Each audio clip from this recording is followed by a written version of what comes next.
to vary the water requirement. So once you know this crop factor, and then you can make a good estimate how much water for a given crop we are losing. So it will depend on one crop to another crop. And so some crops require more water. So if you have vegetables, they just grow and take a lot of water. But some other crops, they require less.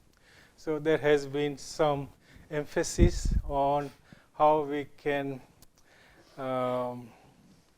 what varieties which will be drought resistant. So if you have less water, they still keep growing. They don't mind a little bit of drought. But some crops, if there's a hot weather, windy, they just wilt. So it depends on some crops, type of variety. And so this is, I'm just trying to explain in simple words. And there are formulas available. So there's one thing called Penman. And then there's another person who worked on Penman equation, and then Montieth. So both from UK. And then Montieth, John Montieth, he modified the equation, so Penman-Montieth formula. Penman-Montieth. So you can find in literature how you do this. But basically, if you know some of the climatic parameters, weather parameters, then without going through the pen evaporation or pen measuring actual values, if you know the weather parameters, they tell you how much is the reference or potential evapotranspiration.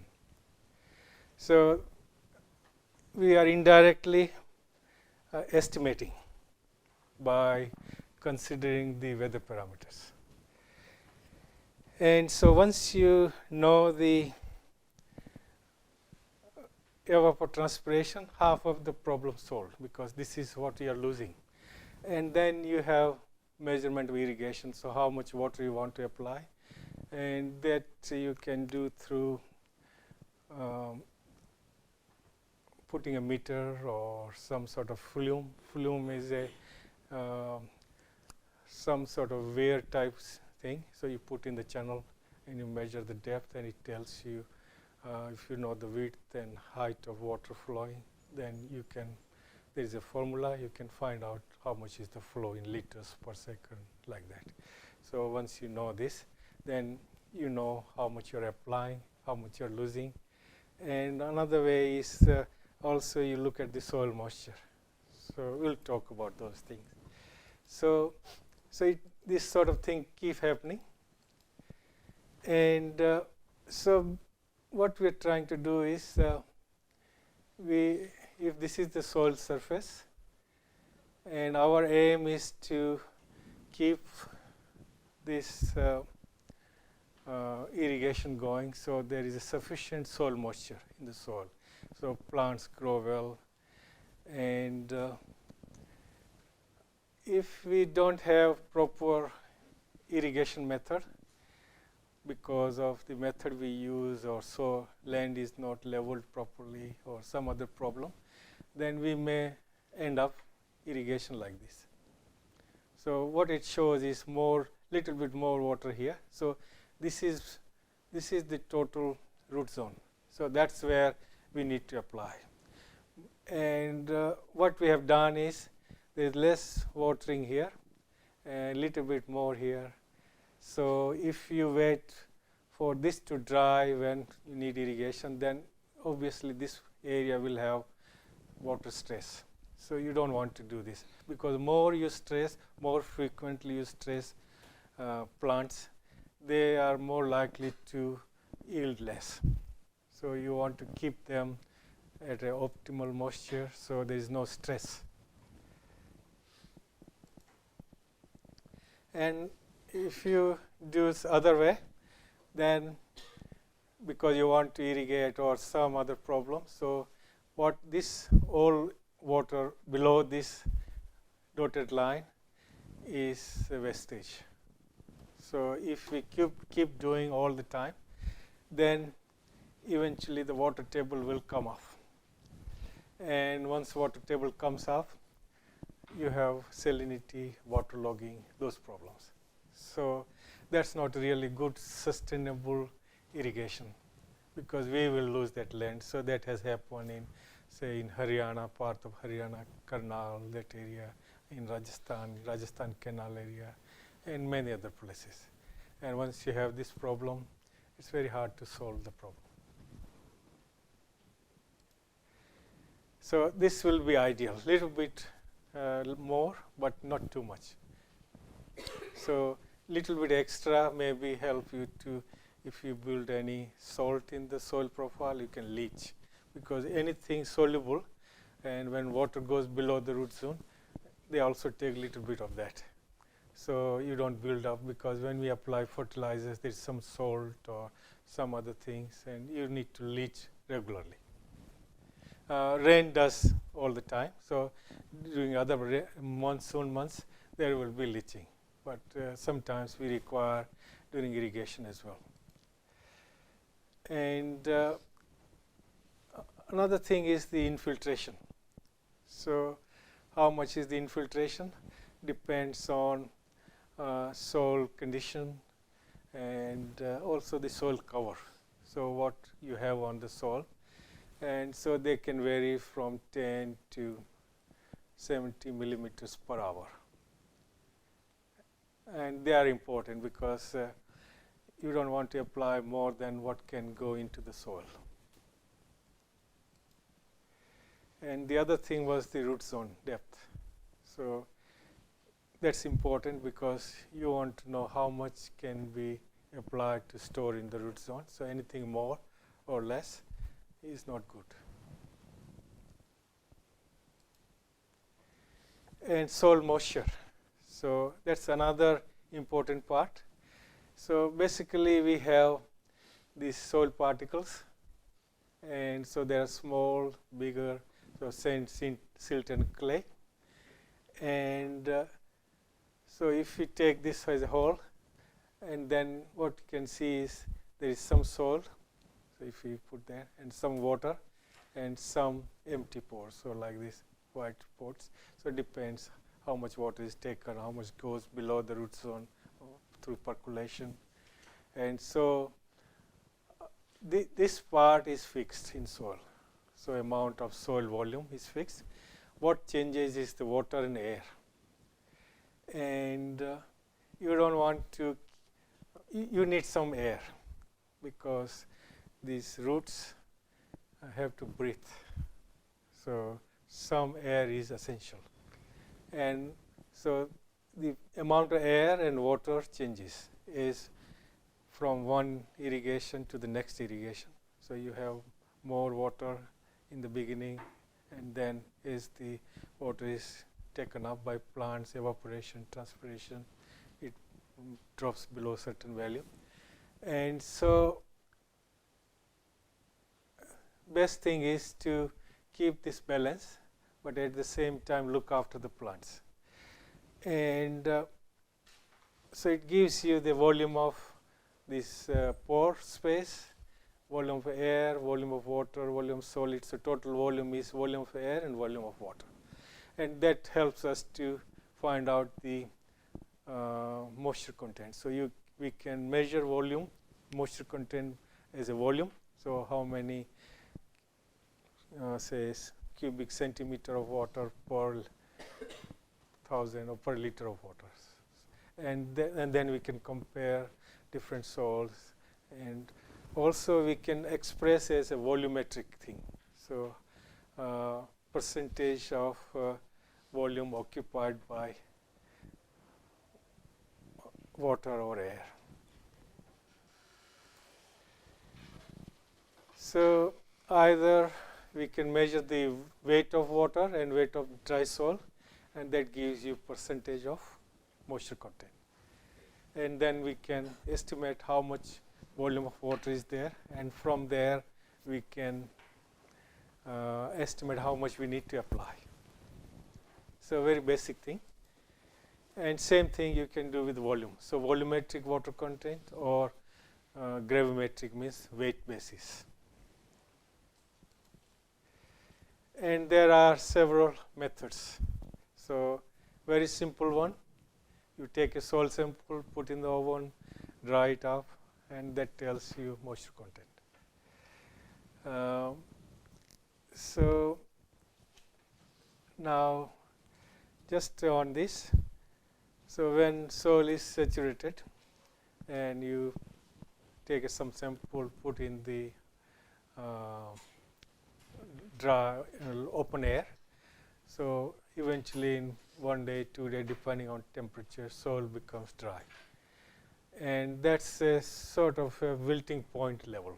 Means if you have plants growing, then nothing is available because water is held so tightly, so you need a lot of pressure. And so there's still some moisture. So that's why we put soil in oven at 104 degrees. That's the standard, because 100 degree everything evaporates as a water in atmospheric pressure, and after that, if you do a little bit more heat, nothing remains, and that way you get an accurate soil moisture. And then there is a thing called pressure plate apparatus.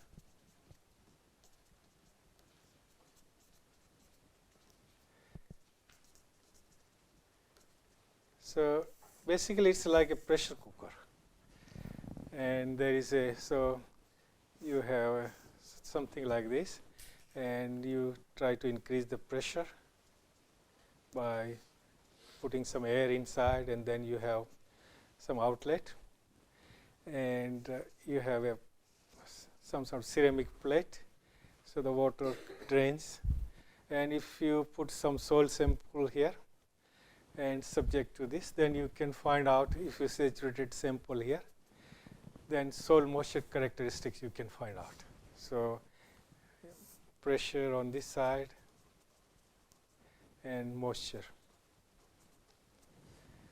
And so what I'm trying to say is this is all about pressure. So initially, if you increase, say, pressure, so pressure we measure, what's the unit of pressure? Sorry? Per hectopascal, or also bar. Yeah. So you have some pressure. So if we put 1/3 bar pressure, generally that's the point when all the bigger pores will drain, and that's called field capacity.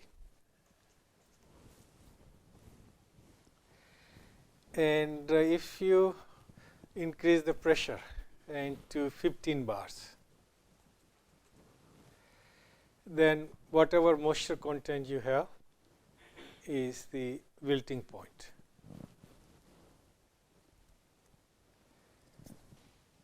So what we're trying to do is we are standardizing everything. So anyone, anywhere, measuring anything like this, you can compare.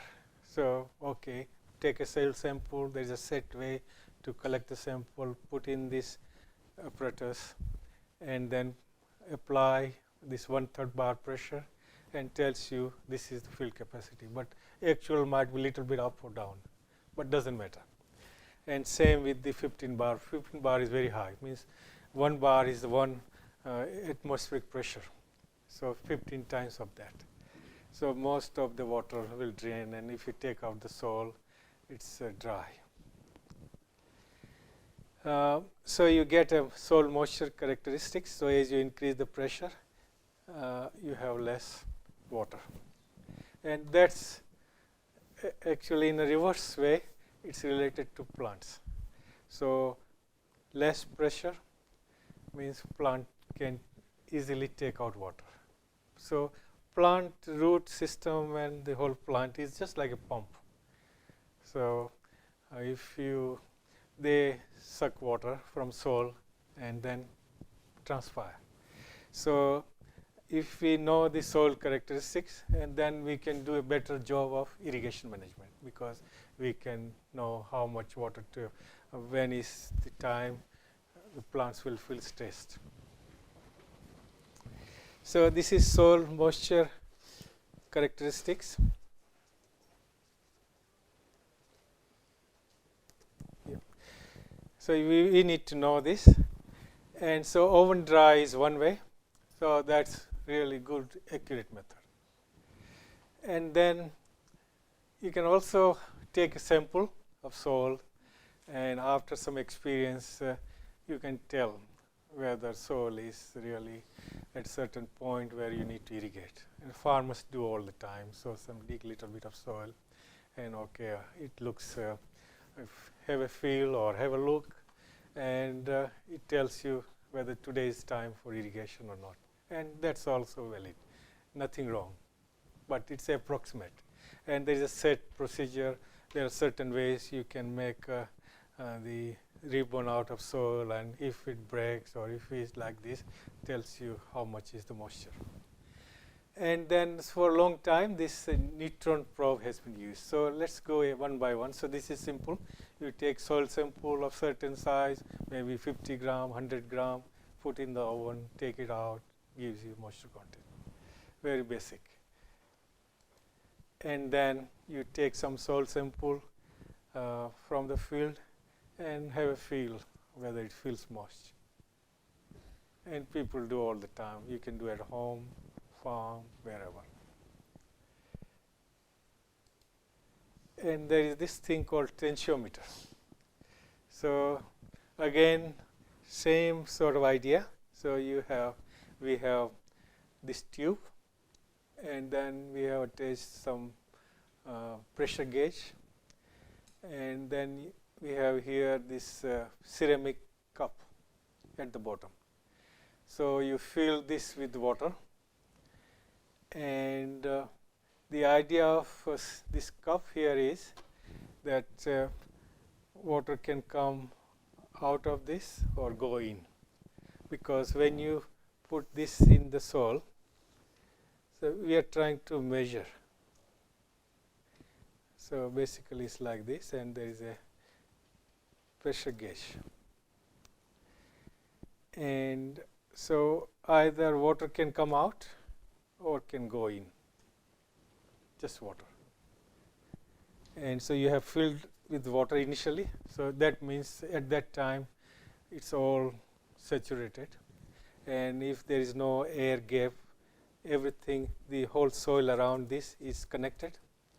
So that means there is a free movement of water between the tensiometer into or out of. So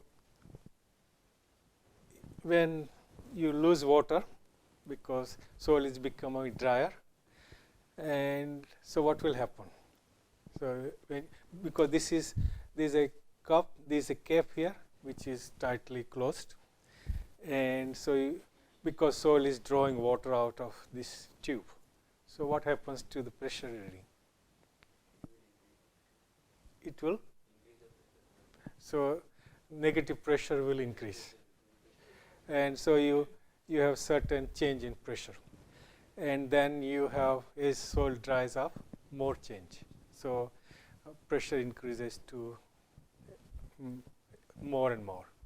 But what happens if you put water in? So irrigate. Why? Because there is a sufficient moisture outside of the tensiometer, then it will suck the water from it. So because it is under negative pressure, so it will take water in. So it's a really good concept. So if you put few in the field at different depths, then you can know how much moisture content is there. So that gives you some guide, rather than sometimes you can misjudge, or not all the time you have experienced farmer or somebody wants to do something, but there is a meter, so it's objective. And so it works, but only problem is if it dries too much, then there is air in there. So there is a connection lost, and this will give you wrong reading. Or if it is not installed properly, then also it's not good. So good device if you do it properly, but may give you wrong values if it is not working properly. So it has, for this reason, it has not been widely used, because farmers, whether in India, USA, Australia, they will follow if something works, like us also. So if something works, we will use. And so it's a good concept, but problem. So sometimes problem. So it has been there for last 30, 40 years. And then people have modified. So instead of this, they have put some sensor in there, pressure sensor. And then you can connect through Wi-Fi, and you get readings all the time, like that. So it's it has been modified, but there are now better methods. And this neutron probe, so again, it's a good idea. So what you have is some, because this there is some radioactive material in this instrument, and so when there is radiation and when there is water, it reflects back in different way compared to drier condition. So by measuring how much these neutrons are this reflected back, gives you indirectly how much moisture content is there. And this has been there for quite some time. So some, I know in Australia, some companies, people develop their own service. So they bought this instrument, cost you maybe $10,000-15,000, and then they give services to the farmers. So basically, they go every few days, every week, and they measure, and they tell farmers, this is your moisture content, and at the same time, they tell, okay, time to irrigate or wait for a few more days, like that. So this gives you a job to somebody, and somebody comes to your farm, and they have, so basically you need to have number of tubes installed in the field at good places, and then you lower the radioactive part, and you can measure at different depths. So you can measure, say, first 30 centimeter, 40, 60, 100. So it depends how deep you want to go. But once you are going there, generally they measure maybe 5, 6 different depths. Whereas tensiometer, just one small area. And then if you want to have more different depths, you have to install with a longer tube different depths. And this has been proved quite valuable, because farmers get moisture readings, and also they get advice. Somebody who is doing all the time, so they give you just, okay, you have 60% moisture left, and you wait for another few days, they tell you. And so people have saved a lot of water rather than guesswork. And then these sensors have come up. So soil moisture sensors. So they are basically some sort of a capacitance probe. So there's 2 plates and then some material in between. So depending upon soil moisture condition of the soil, it indirectly tell you how much water is there. So it's a measuring the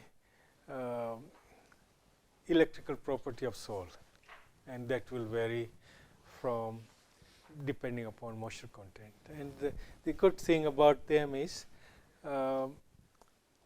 you can record, so it can continuously monitor. So you don't have to go all the time. So you just put the probe, and there is you have a battery inside. You have some sort of memory module inside. So it continuously monitor. And once installed, it's there forever. And nowadays, you can connect to your Wi-Fi computer, and from your home, you can, wherever you are, you can see how much is the moisture, and also tells you how it has been taken off. So you can indirectly tell whether plants are growing well, because if they are growing well, there is certain evapotranspiration rate, and if there is a problem, it changes. and also makes you manage. Some people have used these sorts of characteristics to manage the quality of produce. So whether it's a fruit like oranges you're growing, so when is the time to give more water or less water, and then so more juicy oranges or certain size of tomato or like that. So this has been really good, and there is a company in Australia called Centec. So they are the main people, and they have developed this idea, and now it's sold internationally. And you can get this tube of different sizes, so you can measure maybe first 30 centimeter or entire 1.5 meter and every 10 centimeter. So it gives you really good water balance. So there is a software there, and you just download the data, and it tells you the history of what's happening in the soil in terms of moisture. And that way you are more or less in control of the soil moisture condition.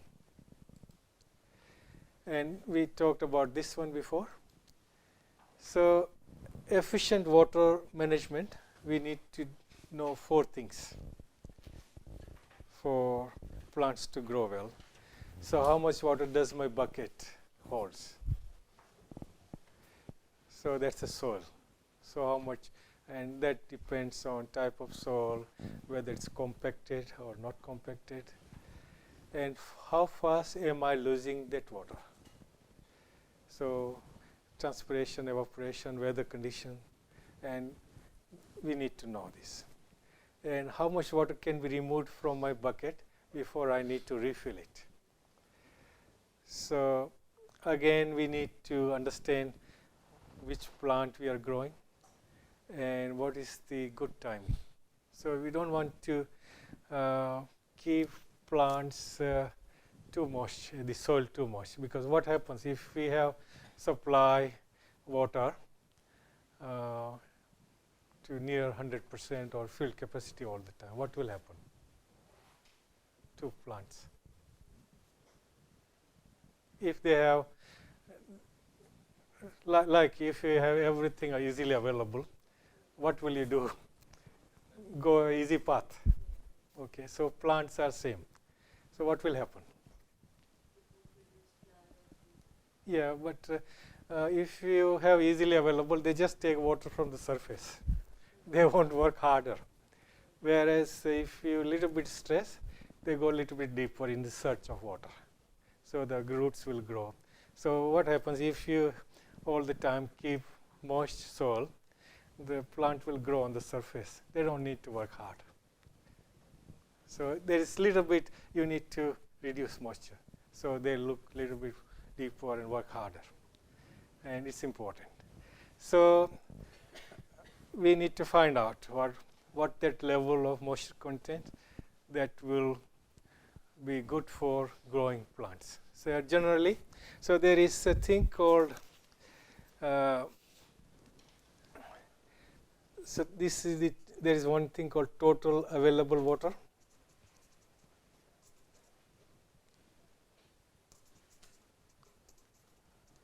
And easily available water.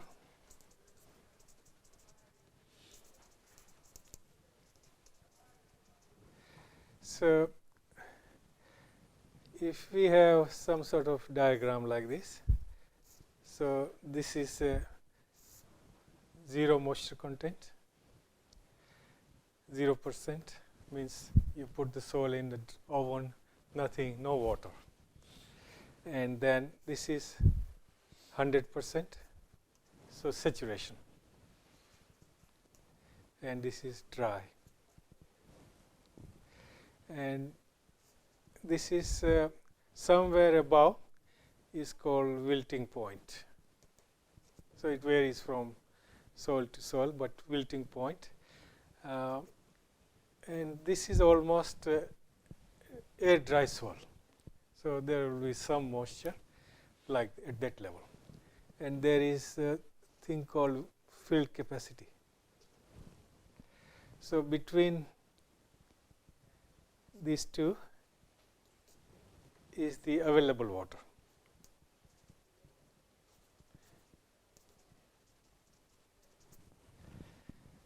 So available water, you can go up to wilting point if you want to, but you will damage the plant physiologically. So there is this thing called also temporary wilting point. So if you go to this temporary part, little bit above, and if you irrigate again, they will come back. But this is a permanent wilting point. After that, no chance. And so between these two, generally 50%. So 50% of this point and this point. That's when we should do irrigation. So that's the moisture content. So it's easily available water. So if we can follow this, that will decide. So it depends on soil type, and sometimes you need to consider plant or crop variety.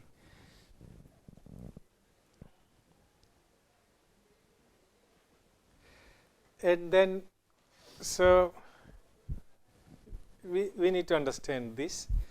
And then how long will it take to irrigate, how long it will take my irrigation to refill it.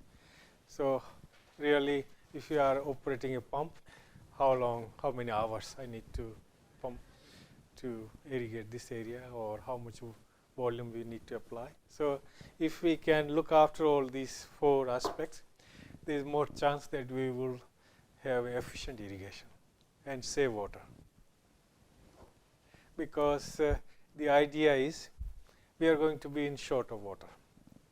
So every drop, that's why they say more drop, more crop per drop.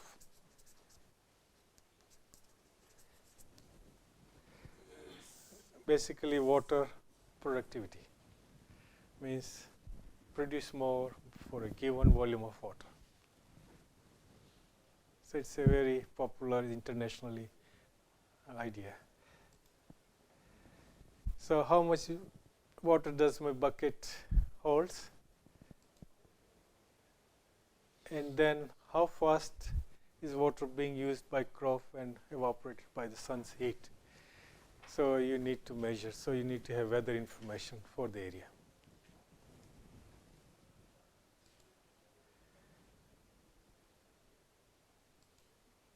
So depending upon some crops, when you can do irrigation, how much water can be removed.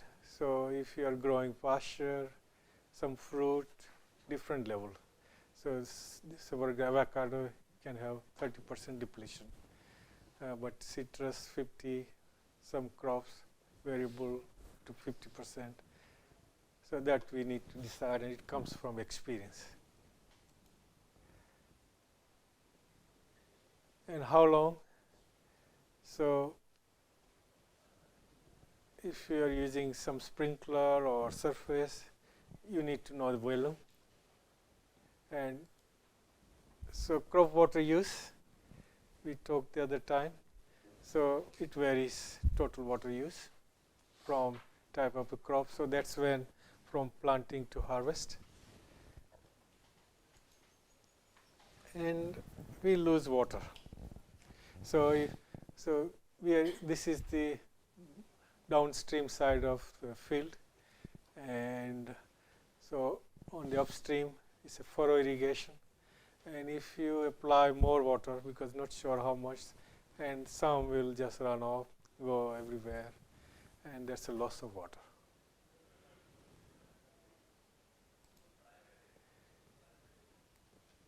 So if we can recover that water, then we are not losing that water, and it's better. And so we need some system to do this. Sometimes runoff is unavoidable, no matter what you do, because if you apply less, then it will be not uniform. So you want to make sure that crop have minimum water in the root zone. So a little bit wastage, but you need to do sometimes. And then you have to store that somewhere and then pump it back. And so recovery is good. And the other thing was the leveling. So if you have undulating, then you have not uniform watering, especially if you have surface irrigation. Sprinkler, not so important. But if you want to move water on the ground, and if it is leveled properly, then water will move smoothly, more uniformity, and overall less wastage. So it's a very simple thing, and in 1990s there was a lot of laser leveling in Australia, where especially in a state called Victoria, New South Wales, on mass scale, everywhere this laser leveling. So once done, then it's done for good.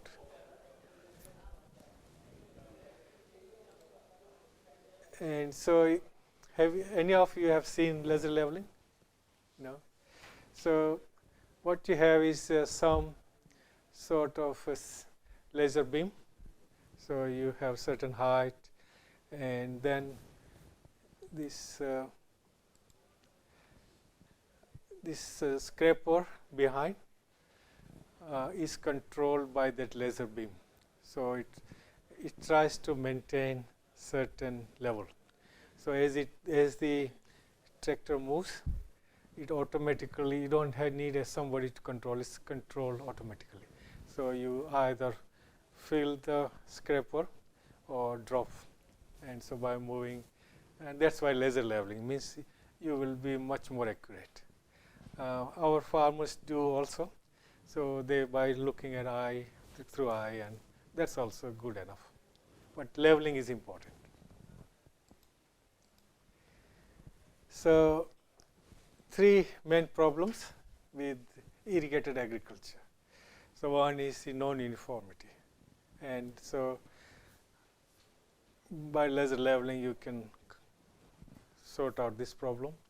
Also better design.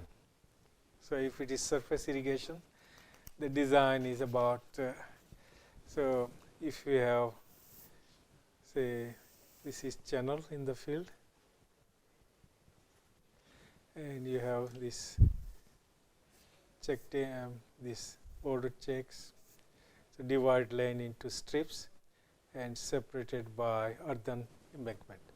So as water moves, so you open this, and then it moves down, and you cut off and you irrigate.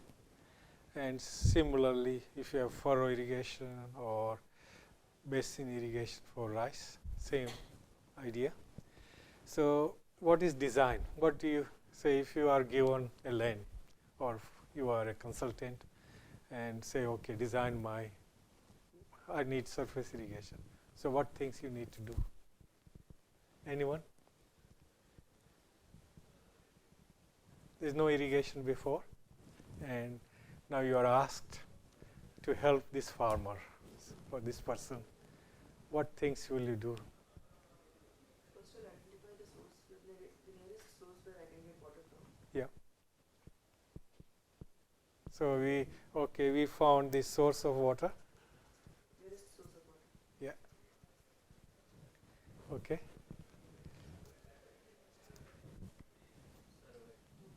Sorry?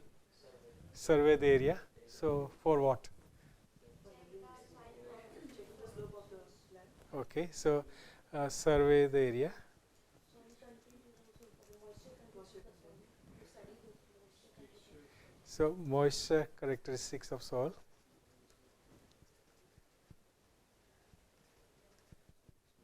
Yeah. Sir, other soil properties also. Okay. Like. What are the other like are there any harmful soil composition basically? Yes. So soil texture. Yeah, texture. Soil texture. Yeah. What else?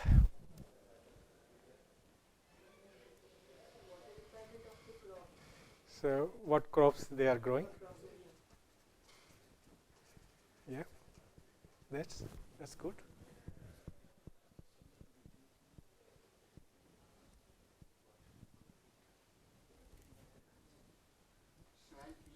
Soil pH. So soil, other soil properties. Yeah, soil properties. Yeah. Do we need to do anything else? Sorry. Okay. So what method to use? So depending upon how much rupees. Yeah. Okay. Sorry. Climate. Yeah. Okay. And for preparing the field base and for preparing the land, Yeah. we need to level the land first. Yeah. So leveling of land. We done on this. Okay.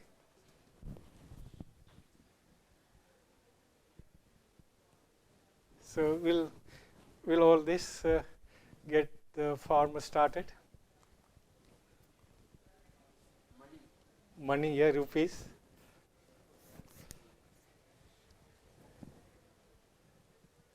I think we're missing the very important thing.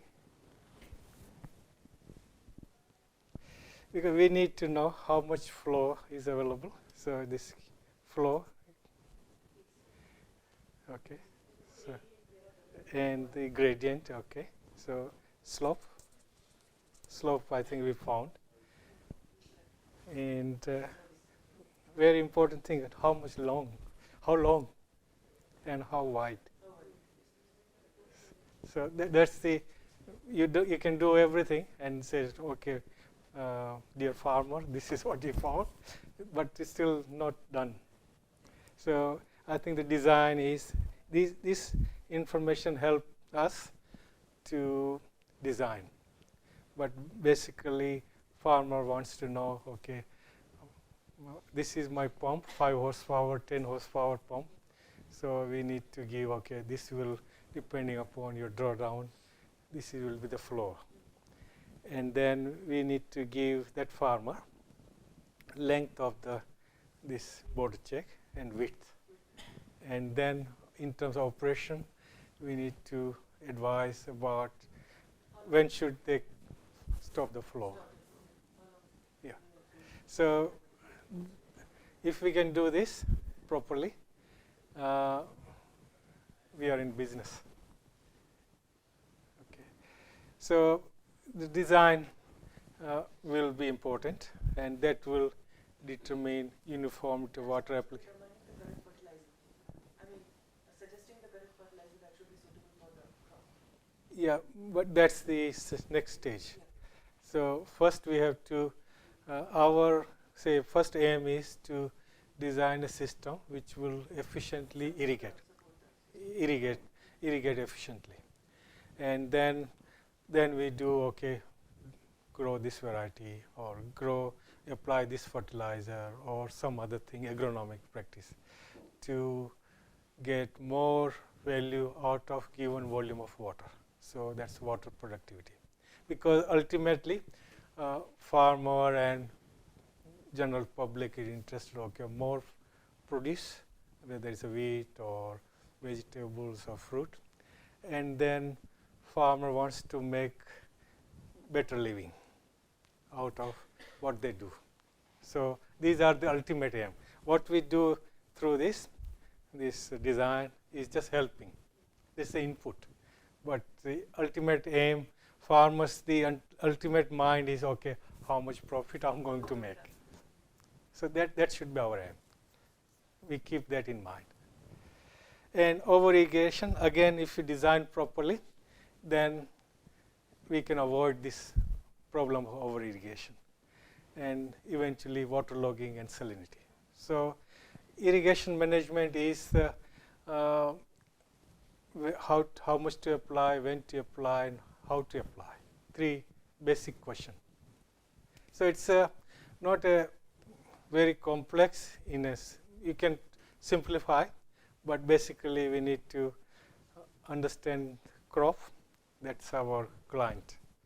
And the soil and what's happening around that field, the atmosphere and weather. And if we understand all this, we don't have to be 100% accurate. But if you understand, we can sort of adjust. So there's a thing called fuzzy logic. Because this is used quite widely now. If you buy a washing machine, there's a fuzzy logic. Means it just tries to adjust the output and input to give the best outcome. And you can use in many ways. And we try to use this fuzzy logic in understanding this resistance to overload flow. And it worked, gave very interesting understanding. So and same. So if you are thinking, there is no exact science. For example, it's sometimes we make assumptions and like this, and we think that we are very accurate because we are modeling and we know the equations. But nature has its own problems. So we can't really 100% mimic the nature, although we think we can. So sometimes this fuzzy logic is good. So you don't have to understand what's happening, but you try to understand the change in input, change in output, and that gives you indirect thinking, indirect understanding. And that's what I learned. Say, I was on sabbatical in Japan, and say Western science is more break things up, and so you have everything sort of step by step, by equation, by steps, you understand. Whereas I found that in Japanese science, they have a black box. Okay, this is the input and this output, and more focus on what will happen, but not necessarily try to understand inside. And they're still good, and they're doing very well. So sometimes you have to think differently, and that works. Thank you.